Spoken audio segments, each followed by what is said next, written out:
3, 2. It's a little bit like learning to drive again, Mike, with this technology. We're live now, but literally like forgetting which one was the clutch and the brake, and never forget which one was the accelerator. But here we are. So I'm just going to slowly try and fade out my favorite tune at the moment, the 1979 by the Smashing Pumpkins. You're probably too young. Nice. No, that's a great song. It's a classic. So, Mike, I wanted to get you along tonight because I thought, who do I know in my wheelhouse of connections who has a lot to say about somewhat esoteric subject as property law tax changes? And I couldn't think of anyone better than you, whether that's a reflection of you being great or my network being decidedly average. You decide. But here you are, you're wearing a fantastic shirt. You're looking bloody good, actually, looking sharp. And I'm sure you're going to weigh in for us. So let's just start from the macro or the sort of global situation. What were your initial impressions before we delve a little bit further, as is your wont, into some of the more devilish details about the new mooted legislation? What do you think about it all? Well, I mean, the first thing I'd say is that myself, as with probably most people who pay much attention to property as an investment class, have been expecting some sort of move from the government on this for a long time. And so part of my reaction initially was just, well, here it is. They've finally shot their shot. Let's see what to make of it. And I thought that the extension of the bright line test, which was one of the major components, didn't particularly faze me personally. I didn't see it as all that consequential, though a lot's been written about it. I thought that the move to mean that you can't claim your interest expenses, I thought that was very ballsy and quite a big deal. And I had to suppress my inner boomer, Shane, because I have a couple of rental properties, and I immediately worked out that I'm now giving the government another $7,000 a year or something to that effect. And so, it would have been very easy to have a knee-jerk reaction and just be annoyed about that. But, I think that, I'm cognizant that for a lot of people with more leveraged positions and bigger portfolios, what they've done will be a real kick in the guts. But, sort of stepping back objectively, I guess the question we have to discuss is whether or not it's good policy, whether or not it's good for the country at large. And I have views on that. I wonder what yours are first, though.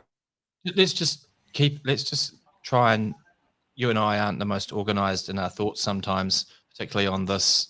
We're pretty new to all this. We've got quite a good viewership tonight, I see. Stay with that comment about the people who are already in, the sort of property traders or established property investors. Maybe talk a little bit about what you think it might be like for them. Well, I mean, typically, if you're investing in property, like the margin it's kind of a difficult question, Shane, in some ways, because the traditional position is that, your annual return on investment is quite important, and the margins there are quite tight. And so to be making a good return, you've got to buy things at the right price and be running them quite hard. And, that by far the biggest expense for most people is the interest on the lending. And no longer being able to claim that expense is going to mean that everybody's calculations on that front are just miles out. And that is a problem. But why I say it's a bit of a difficult question is because people haven't been buying property on anything that looks like a rational kind of annual yield for a long time now. And part of that is obviously, because interest rates have fallen, and therefore you don't need to make as much of a return to justify the lending. But it's also this rampant capital gain. Like, I think as long as that capital gain continues at the pace it has continued, as long as that expectation is there, I'm not sure it will necessarily dissuade people from continuing to invest, even though it really does take a big chunk out of people's annual return. Particularly if, as New Zealanders, we tend to see property investing as safe. And if the only real downside here is after interest deductions are phased out, I understand it, 25% of overall deductions per year scaled. So this year, still 75.50 to 2025, will there be no ability to claim deductions.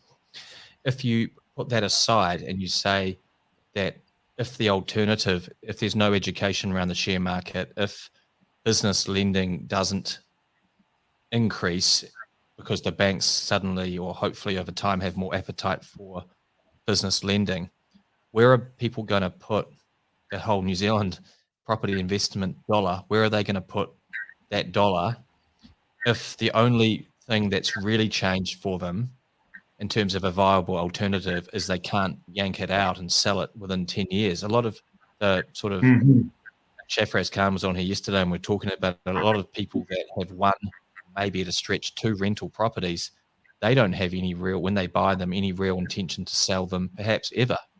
So if they can still make it work, even if it's tighter, and if interest rates do stay historically low, that's a crystal ball question, of course. Ultimately, they may get to the point where they say, well, it's less ideal than it used to be, but it's the only thing we know.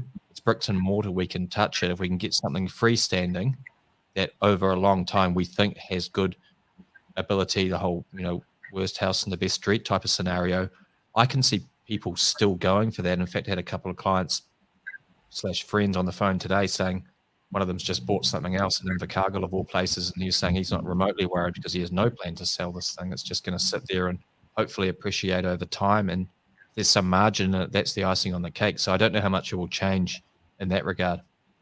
Yeah, I mean, yesterday or the day before, the day that this was announced, which I think was yesterday, but I've just driven for about 8 hours, so I'm not at my sharpest. The day that it was announced, I woke up that morning intending to put an offer on a couple of residential units on behalf of a trust, and my instructions were to withdraw. And I think that was largely because there's not so much, I'd mirror your point that, investment in this asset class may well continue because where else are you going to put it? Although I'd comment that commercial and rural may be the beneficiaries of this. But in the short term, my instructions to withdraw, I think, were predicated on the fact that no one really knows what the immediate effect of this will be. Like the long-term effect of it, presumably, it makes residential rentals a less attractive investment class.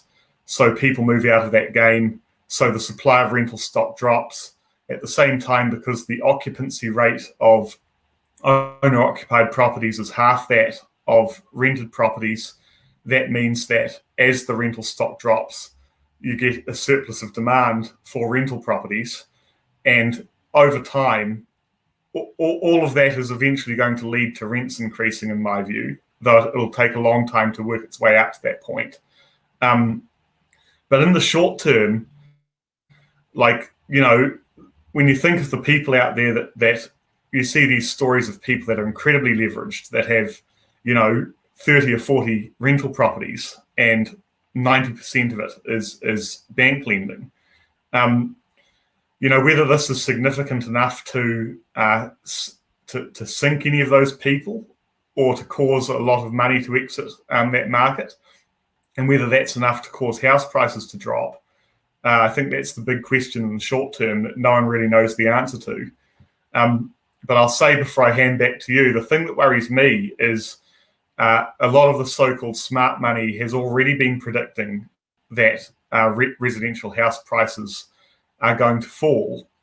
And if you look at the US in the last few months, there's been a lot of signs that would indicate that inflation is on its way up there, and that'll have flow-on effects to our market. And so the idea that interest rates could rise in the next few years is that's certainly not an unforeseeable set of circumstances. And what worries me is that when these people have made these purchasing decisions, they've factored in a margin to account for that risk.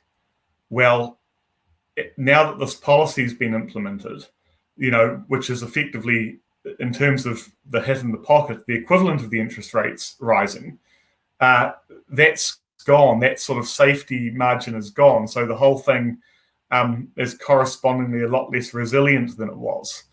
And I think that's a concern. Just had a question in the comments asking if commercial is specifically excluded. My understanding is this is residential property, isn't it? We're talking about the new laws. Yeah, I mean, I'd like to, obviously once all of this makes its way through under urgency and gets enshrined in legislation, I want to be reading it carefully, because at the moment everything's a little unclear. But certainly what's been mooted at the moment, though, there's no talk of commercial. But was it last month or the month before, there were changes back in terms of LVRs for commercial anyway, weren't there? Was it back from 30 to 40, or was it 50? It's become harder to get lending for commercial, and that makes sense, right? Because obviously over the last year, the risk in that sector has increased a lot. I'd be very surprised if this LVR restriction or if this interest rule is applied to commercial as a sector, because that wouldn't be rational, for the very reason that you mentioned, Shane. That's right. I mean, on that point, I'd quickly say, as a person who's a bit of a nerd on this front, I really got wound up by the fact that they described this as closing a loophole. I mean, since when is this a loophole? Interest that you pay, the cost of capital to make an investment, is not profit. It's simply not profit. You don't pay tax on it because it's not profit. It's not a loophole.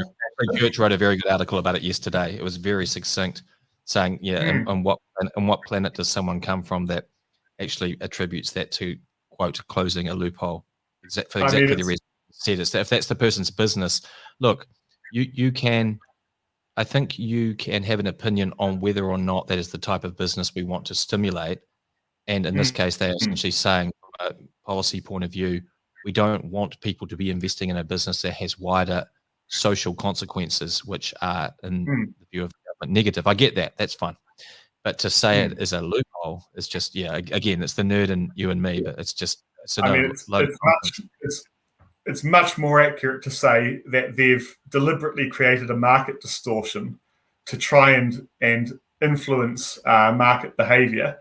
And they've done it to address a distortion in the market that they previously created with all of their planning and zoning regulations. So, I'm sure that this will create distortions they haven't anticipated as well, and then they'll have to wonder what to do about those. So, as you say, it hasn't stopped them before, the sort of need to be rational.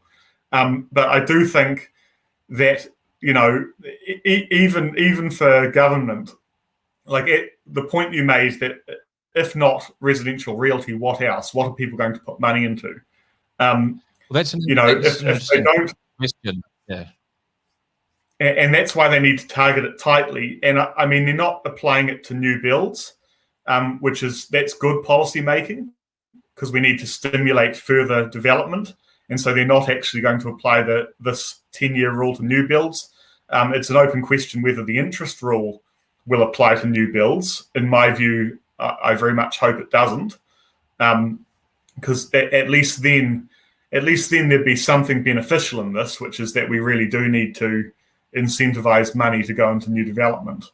And I thought that the 3 point whatever billion development fund, that's a very positive step in that regard. lots of councils will be wanting their slice of that, and it should hopefully stimulate a lot more in that sector, which is great. But yeah, is it? I remember reading a statistic, and I tried to find it quickly before we came on, but I ran out of time. I remember reading a statistic about, and actually Clyde Rolls, who's commented his second follow-up comment. Clyde's a colourful character, currently living abroad, a banker by trade, so he might have some more pearls of wisdom for us. But he said, is it rational to apply this to residential? Feels more like virtual signalling from the left. Well, without getting into left versus right, we try and stay pretty neutral on this channel, being the dour lawyer that we were, despite Mike's colourful shirt he's wearing tonight. I think that to answer that question, I don't know if it's entirely rational, but what was happening with the housing market here was not rational either. So even if you say, even if you are of the view that nothing should have been done, that was crazy as well. And I always repeat, and people get probably sick of hearing it, but I'm no economist, and Mike isn't either, despite his active interest in this type of thing. And I did question maybe how it's been done and the exact policy and whether it all fits together, but they've rushed it through. Just like Mike, when we were looking at that stuff about commercial leases last year, when you start to look at the detail and draw little diagrams and try and understand more about what they're trying to do, you do quickly develop more empathy about how challenging the whole problem is. So they've done something, rightly or wrongly, they've done something because they saw it as a massive problem, not only economically, but socially. So they've done that, and it's done, right? When the actual legislation's passed, we'll have to pick through with a fine-tooth comb exactly what it says and the effect of it. But in terms of looking at it, trying to look at the positives in it, and I think there definitely are positives. I remember seeing something a few years ago, maybe it was last year, about the inordinate imbalance in banks' lending portfolios in their books favouring residential mortgage lending over businesses. Now, banks are risk averse like everybody else, and obviously they prefer a really incredible, safe, massive demand market like residential lending, and there was very little business lending going on. As a nation, we're not massive on business lending, and I think industry reflects that in that multiples that businesses get, even really good businesses in New Zealand compared to, say, in the US or Europe, is actually it's actually quite poor. So would the redirection of this money, which needs to go somewhere, and if it can't go, if the Westpac is right, if there is a 10% drop in prices and the demand and supply is all locked up, so supply is locked up and demand dampens, will the banks want to put some of that more of that lending into business lending? I don't know. I don't know the answer to that. If so, I would argue there could be a positive effect there, because businesses, unlike property, create jobs. Although, for completeness, it must be mentioned that there are property businesses. Like it's not all mum and dad investors. There are companies that get into this game that employ people too, and there's a lot of people that have jobs, that are ancillarily connected to the whole business of providing people housing. So I think, whilst I agree to some extent, I think that the jobs creation thing is, it's often said, and I think it's like there's more nuance there than people usually explore. But to try and keep it non-political as well, because that was a very non-political answer, which I'll struggle to be as good as that.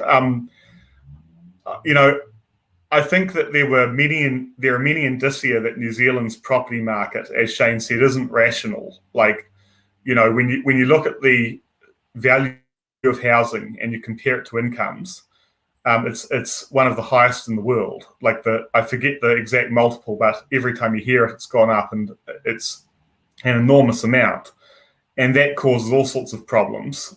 And it's something that something should be done about. So I just don't to think cut quickly there, Mike. I know you're on a good tangent, but a client of mine, very successful guy, said to me at a barbecue before Christmas, we were talking about it, and I said, "What do you think?" And this guy's, made squadillions of dollars, and invests in all sorts of things and startups and owns a lot of property himself and a lot of shares. And he's into NFTs and all sorts of weird and wonderful contraptions you and I, probably even never heard of. But he said to me, Shane, look at it like this. If you buy a property in Auckland for $2 million and you only needed $200,000 and the bank owns 1.8 million of that, right? They've owned 80%. And that's a $2 million asset. And once you take the interest costs out, it generates $30,000 or $40,000 a year. So for a $2 million asset, which you own 80% of, to generate that little amount of money. And if you said, is that a good asset? And is it good that in the macro, large amounts of the population own these types of asset? Is that good for the productive economy? If you take out the fact it's property and you take out the nuances and you take out the historical tendency for New Zealanders to invest in it and the whole Bob Jones argument about stakeholder society, the answer has to be no in the abstract, that it's not a good investment. But because of all the super reasons around property and like the whole stakeholder society thing and little Tommy at the school down the road and the fact that it means you're somebody, I think it's gained acceptability where otherwise perhaps if it didn't have the social factor, it would not. The social capital, it wouldn't. See, I think there may be truth in that, though I wonder, like, when someone says, is something a good or a bad investment, I find that a difficult thing to think about conceptually without accounting for risk. And so, whether the property thing is truly sufficiently low risk that 3%, or with capital gain maybe more like 10%, looks good compared to what, say, a business would make when business is quite high risk. I'm not sure. But to kind of traverse back on that point about. Sorry, I think he was just more talking about the fact it was a $2 million asset for that return.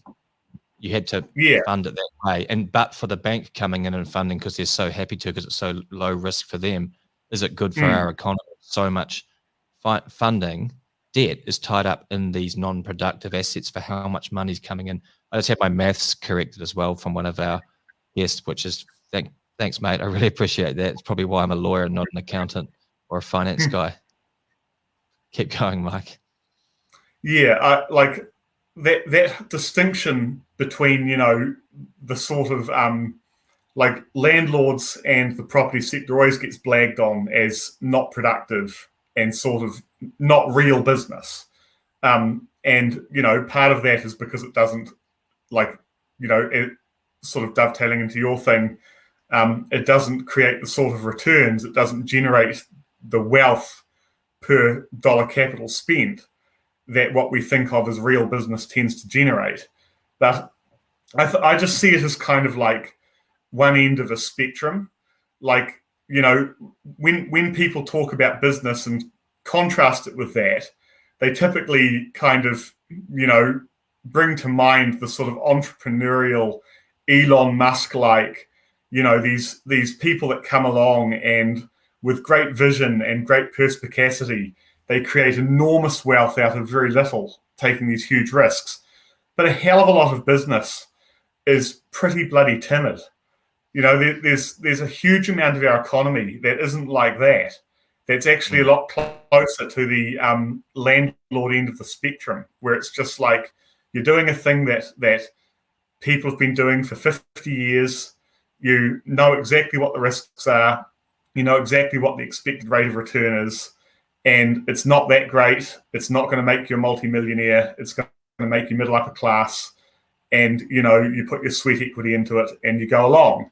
And so I find it somewhat unfair when the property game in town gets kind of chastised for not being productive. Like they're meeting a need. They're meeting a market need. People need housing, and if not private landlords, then who? The state could come in and build houses and rent those out, and that's one way to do it. But at present, a need is being met by the private sector, and it costs a lot of money to meet that need. the costs of land and the costs of housing development are real. And there's a lot of people's labour goes into that process, everyone from builders to lawyers to property managers to property companies to capital raising. It's so I don't necessarily see it as this completely non-productive sector is effectively. What about? I'm just playing devil's advocate here because I think this is really great stuff, and this is what people are interested in. What about though the argument that if you assume it is zero sum, what about the argument that the viability of that option for people to have a second property? What about if that was, and that's obviously what they're trying to do here, was less attractive, so that dumbed down the demand for that second property as a viable investment, so to incentivize these types of investors to go somewhere else, so that the demand is lower, so prices are lower, so more people can get into property. Is there any merit in that, or is it not? I think that's an interesting question because there's one has to kind of distinguish between like the amount of dollars that are going into property, and then the amount of people that need houses, and the amount of people in houses, and they're kind of two different. They're two different things conceptually. So if you make it a less attractive thing to invest in, then less people invest in it, and the cost of houses drops.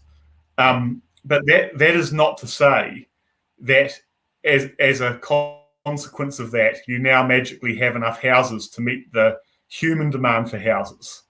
There's still the same, in that sort of closed loop scenario, you've still got the same number of houses, the same number of people that want them. And some subset of those people might move from renting them to owning them because the price has dropped. But I saw there was one of these government working groups, one of the hundreds, put out a thing. I have a reason for a little disdain, which is what I'm about to say. They released the conclusion a couple of weeks back to a report that they did on the housing issue in New Zealand. And the conclusion of the report, I'm paraphrasing, but it was basically, there is no way to permanently solve this problem other than increasing supply. And I read this and it was like, colour me bloody shocked. What an astonishing conclusion. Who would have, how did they come up with that? I mean, clearly that's the way to deal with this issue. And that's the one thing, going back to your commenter's point about virtue signalling. I mean, I think the issue is real. I don't think it's virtue signalling to want to address this issue. I think it's a failure on the part of the key government to take a shot at the right for a change, that they sat on this for as long as they did. Though there were attempts to reform the RMA that were blocked by their coalition parties. But where I take some issue is with the idea that the only way to solve these problems is with some sort of punitive stick, and usually one that takes the form of tax that has the happy kind of consequence of putting more money into the government coffers to get spent on God knows what. I'd prefer to see a solution that is more about, like, if people aren't investing in the things that people think are the right stuff, incentivize that kind of investing. And a small example of that is the weird taxes that currently exist around purchasing international shares. And I'm not a great person for investing in shares, so Shane, you might be able to go into that. You might explain this better than I do, but as I understand it, as it currently stands, you can pay taxes on international share investments in scenarios where you haven't actually made money. Is that? Can you speak to that, Shane? Not in great detail. Because I'm a bit hazy on it. That's the thing. Not in a way that it would do it justice. Well, I guess then my takeaway on that point is simply that you can look at the whole investment sector and you can find areas where the government wants people to invest and where there are presently barriers that make that less attractive than it could be. And I'd like to see a sort of more incentivizing model where some of those barriers are removed. And it would also be nice to do things to increase the supply side of the problem. And in fairness, the government knows that, and it is making moves in that direction. Because you just look at Christchurch, where after the earthquake, all the sort of restraints came off, and it's got property prices that are a third of Wellington or Auckland. Whereas historically, it's kind of had, not quite parity with Auckland, but close to it. So that tells you something. What do you think that means? What inferences do you draw from that? Simply that if we had a more permissive sort of regulatory schema when it comes to allowing people to develop property and to build, that we would have less of a problem with property prices in this country. And there's good international examples, like in the US, at the same time as you've got cities like San Francisco or Seattle that have the same problem Auckland does with pricing. You've also got Dallas that has expanded to 6 times the size it was, I think, 10 to 15 years ago, and prices have gone down. And wow, that's testament to that Texas libertarianism, effectively. And arguably it comes with its problems. But I would say, you look at the RMA, to me it's madness that you've got a piece of law that's trying to, at the same time, set out a framework to protect, our most valuable ecological environments and the concrete jungle of downtown Auckland.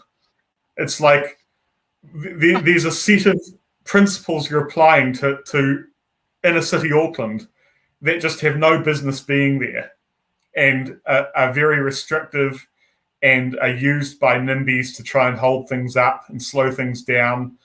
And I don't think any of that has been particularly good.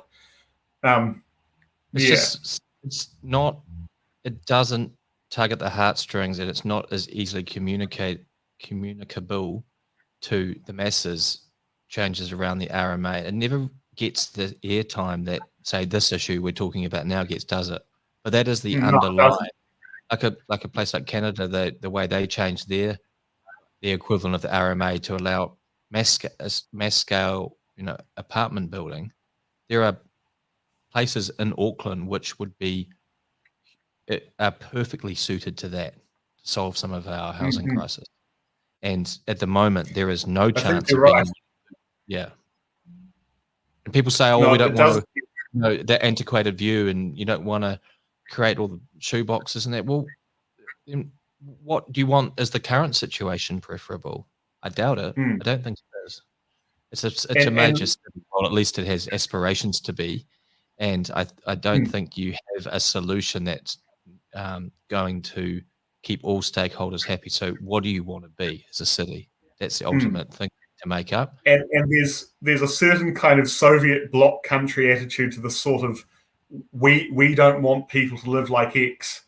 Like, let people choose how they want to live themselves. If there's a market for it, let it happen. And if Soviet bloc, you look at Auckland, there was that period, I think it was around the early 2000s, where people were building a lot of very parsimonious kind of studio apartments, like, 30 meter squared type things where your feet are by the stove and your head's by the toilet, which, it has a certain appeal to the kind of town-going, heavy drinking demographic, I'll admit.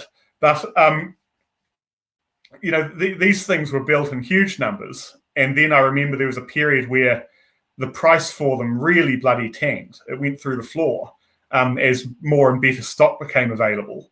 And of course, now that everything's gone crazy again, they're viable once more. But the answer to not having people living in shoebox apartments is give them better alternatives at an affordable price point. and sorry, just while I'm on a bit of a tirade about regulatory stuff, there's all the regulations around how we build things too.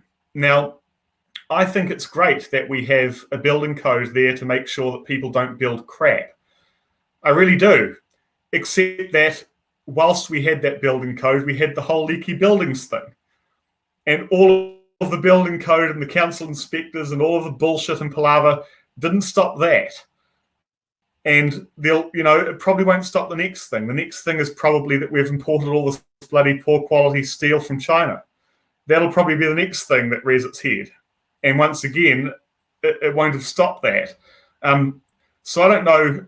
I mean, most countries have like a fairly regulated industry when it comes to construction.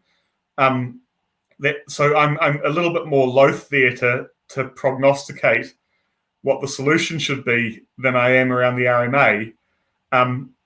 But certainly my political persuasions lead me to think maybe there are ways to allow people to assume their own risk when it comes to what they build and the quality of what they build. Because if the incentives are aligned, Anyway, Shane, sorry. No, go on. Well, I want you to just keep going. So given you've given this a ton of thought compared to me, it's not a passion area of mine. It's not something I read about a lot. I've got other, you can't be into everything, as my mother used to say, but could you can try. You can try, but you spread yourself too thin. What would you do, even if we're just talking conceptually? If often people, I'll say to them, if you've got a lot to, and I'm not remotely saying putting you on the spot, saying, "Oh, you got so much to criticize," but constructively, Mike, just to finish off, just to wrap up, say 5 minutes of what would you do, or what conceptually do you think should be done to address the problem, or is it a problem?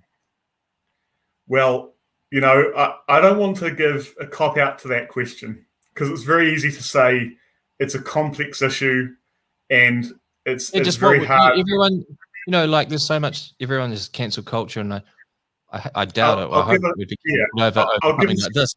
Just tell us what you think. I'm going to give you a slight caveat, a little bit of a cop out, and then I'm going to give a genuine attempt at answering. So the caveat is that politically, this is a terrible issue because solving the problem means bringing prices down, right? Guess who doesn't want prices to go down?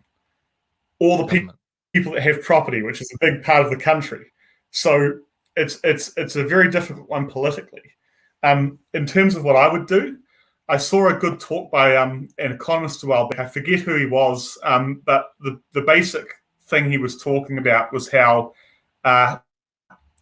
it used to be the case that we lived in a society where there were things more valuable than money, in the sense that governments and local bodies and private institutions were prepared to spend a hell of a lot of money to get some vision realized. These big public works projects, these big private enterprise projects, and we kind of live in an age where no thing you could spend your money on is more valuable than the money itself and the options of having it. And so we're kind of the age of consultants and corporate lawyers and money guys. And I thought there was some truth in this guy's point. The government's got limited levers it can pull in terms of the regulatory framework and all of this financial stuff it's doing. I'd be more inclined to deal with the regulatory framework than to try and create financial distortions. But what I would consider is... What do you mean by that? What do you mean by deal with the regulatory framework? Explain to people what you mean. I mean, simplify the RMA and replace it with two separate acts. One that deals with, all of the ecological stuff where it's important, and one that, deals with development within the urban context in a minimally sort of restrictive way. So that's one thing I'd do. I wouldn't be inclined to kind of create these distortions with the tax legislation. What the government could do that's a little bit more left wing, but I would potentially say I'd consider is like they could have gone out to tender internationally and stumped up a hell of a lot of money and said, New Zealand wants to get 100,000 homes built, and we're going to pay whatever it takes to get that done, and just imported a hell of a lot of labour and expertise, and maybe contracted some sort of big international outfit that could have mass produced these things. Like, what's the word for it? There's that form of building that's becoming popular where you're kind of modular. Like, you could have created modular units overseas, mass produced them, imported all the labor. Like, something like that would have at least been a little bit more like serious, shall we say, and on the line. I mean, another option that I've kind of batted about in my head would be, like, I look at Northland, I look at the way that you've got this amazing amount of industrial development between Hamilton and Auckland Central, and all of this growth out that way. And what's allowing that and enabling that is the great infrastructure. It'd be great if the government put a whole lot of public money into developing infrastructure to the north, and maybe incentivized the relocation of industry to some other locations, in a way that might take some of the pressure off Auckland. I mean, things like that, but I'll tell you a story. There was a guy a year or two ago who I can't remember his exact profession, but it was something to do with property. He put together a really, really cool working paper which proposed a solution for the cross lease plague, which currently affects a lot of New Zealand properties. I think it's 17 or 23% of properties in Auckland are cross leases. It's enormous. And it was a very clever solution. And I won't bore the listeners with the details, but obviously the Unit Titles Act was mooted to be that solution, but that has problems of its own. But that's for another podcast. But anyway, he sought input from Law Society, I think the QS, whatever they are, LINZ, and a couple of other interested parties, and no one took him up on it. And what I thought when I read that was, what a real shame, number one. Number two, it's very politically unfashionable to do things which you perhaps in your own lifetime won't get the credit for. And that's obviously one of the problems of democracy, is that how do we get enough inertia or collective heave-ho behind initiatives like the one you just described, that we could push that through, which New Zealand in 100 years would be all the better for it. And it's pretty rare that you actually get the perfect sort of intersection of person with enough, skill, capability, and just the right place, right time. That's something quite good that takes a long time to actually come into place. It's a pretty rare intersection of of variables, if you follow my train of thought. Yeah, I kind of think it's a bit like, I mean, I know it's fashionable to think Elon Musk is like the most amazing man to walk the earth. I'm not a fan. I think he is. You don't like the guy? Oh, that's interesting. I think it's astonishing, like some of the stuff he's done, but it gets back to something you said, Mike, about once upon a time it was actually important not just to seek money at all costs. And when he made the comment about that with the boys in the cave, and about when they didn't want his rocket, he wrote the retort like, "Okay, pedo," or something like that. I thought it's a classic example of how society holds up people that have achieved success in this very white male, work 100 hours a week, have a lot of money type of, that is the prototype who we should all be. But yet in other areas of his life, he perhaps doesn't have the same maturity. And I just have not an issue with it. I don't really care what the guy does, but I just don't subscribed to ever since I went through all my struggles with recovery and alcoholism and various other addictions. I no longer look at, say, someone like that without thinking a little bit more about whether I think we should aspire. But yeah, I'll give him Yeah, that. He's a that, visionary and incredible what that's he's put very together. fair. I mean, as a person, I reserve judgment, but I could imagine he may not be the world's nicest guy. And I think that the points you make about the questions we ask ourselves about what's important and what should be held up as important, it's good things to reflect on. The only reason I like the guy is because, there's very few people alive right now who are willing to say, there's something I want to do. There's some big thing I want to do. And getting it done is more important than making money. It's like, I want to make money too. And I need to make money to get this thing done.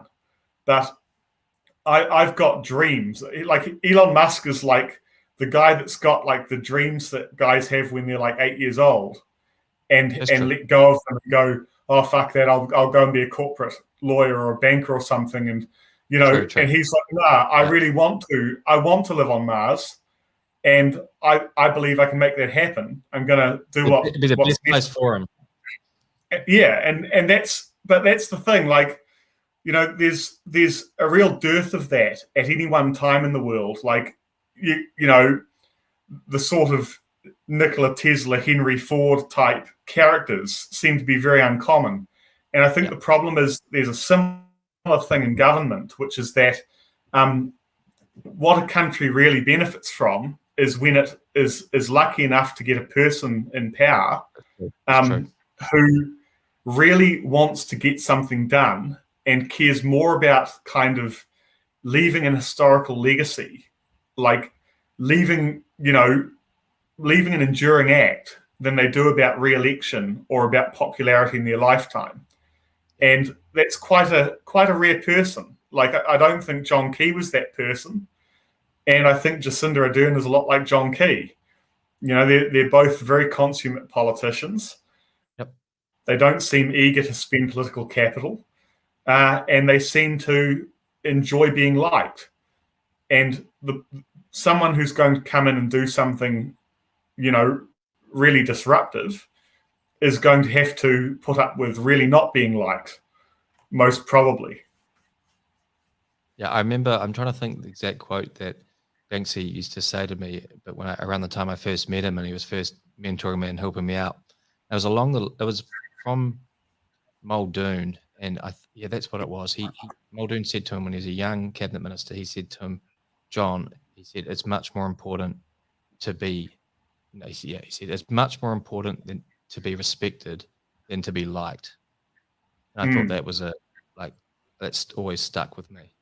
Sometimes, and we talk about it, like in the recovery community, we talk about if someone has an issue and you're a friend to this person, say you're also in the recovery community, if you see them acting in a way that's potentially damaging to their recovery or their mental well-being, is it better to be nice and not possibly pull them up or be the person who calls them out for how they're acting or where you can see things are going?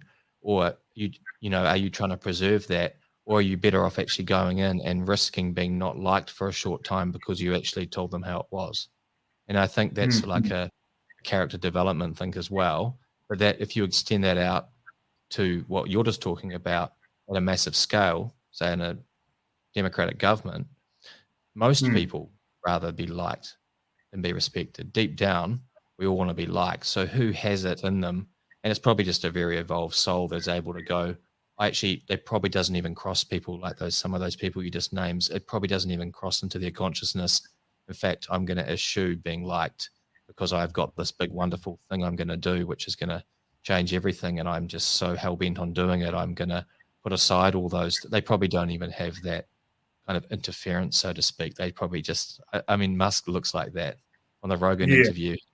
Very autistic and very on I was going to say, it may take a little bit of autism, like it's probably not, like if you've got a pretty undeveloped sort of social sense and limited social awareness, you probably you wouldn't even think about being liked.